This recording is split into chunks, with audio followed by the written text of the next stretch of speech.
Hi, Clinton County.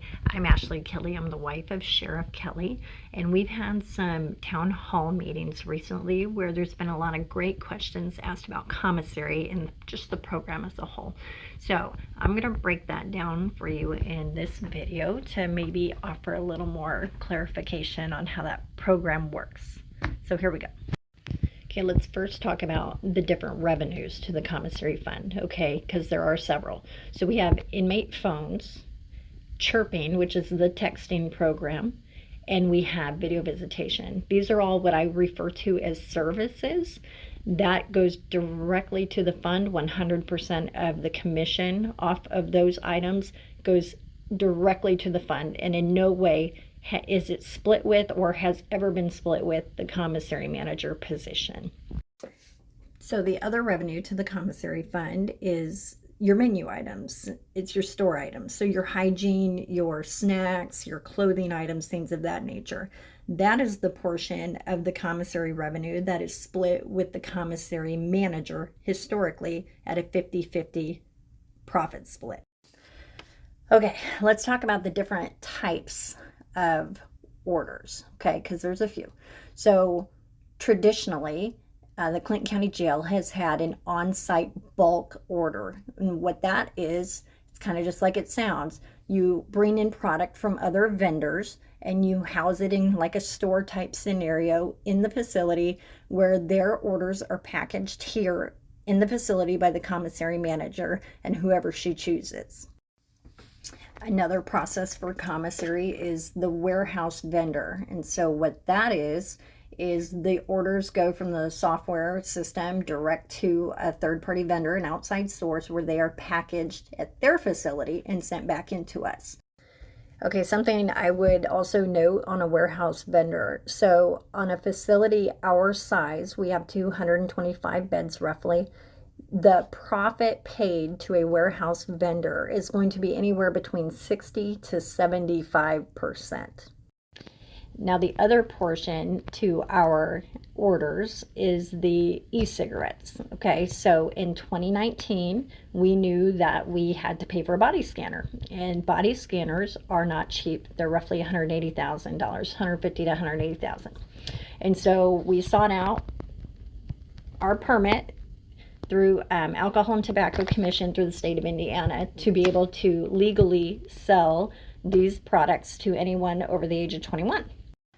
So let me back up and explain the e-cigarette program real quick. Okay, so we sell correctional grade e-cigarettes and all of them have a serial number on them, okay?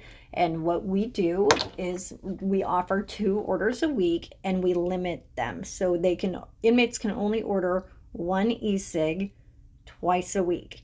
And so what they have to do is they're responsible for their serial numbers. So we have a tracking system where I scan the barcode into our software program to maintain a possession list for those who have them out, because they're responsible for them if they're tampered in any way or if they're lost, missing, stolen, whatever the case may be.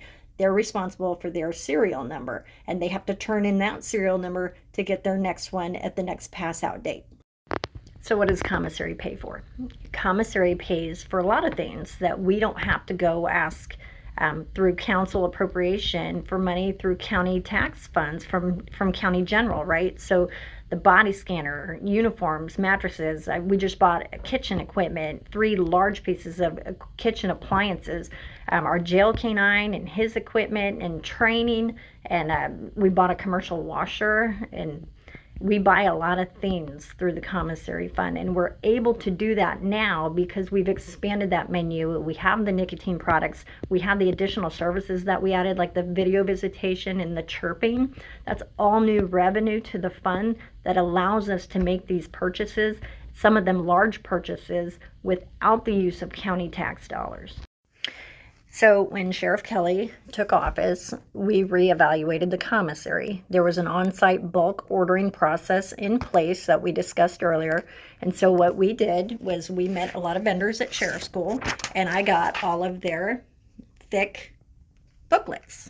and I took all of them home and I laid them out across our dining room table, and I went through each product one by one for sizing, for flavors, etc., so that I could build a menu that was expansive, that offered anything available that was accepted by our jail commander and the sheriff.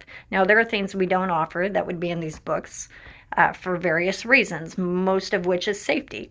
But it took me months to build the menu based on what our warehouse carried and what we needed to offer that was not offered by our warehouse vendor. While we're talking about warehouse vendors, let's talk about the menu pricing. So our warehouse vendor, because we do have a warehouse order, has a marketing team. This marketing team evaluates other commercial retailers such as Kroger, Walmart, Amazon, etc. They develop the pricing, okay? The marketing team develops the pricing for the warehouse. We sell similar like items, and so we will match the price of the marketing team.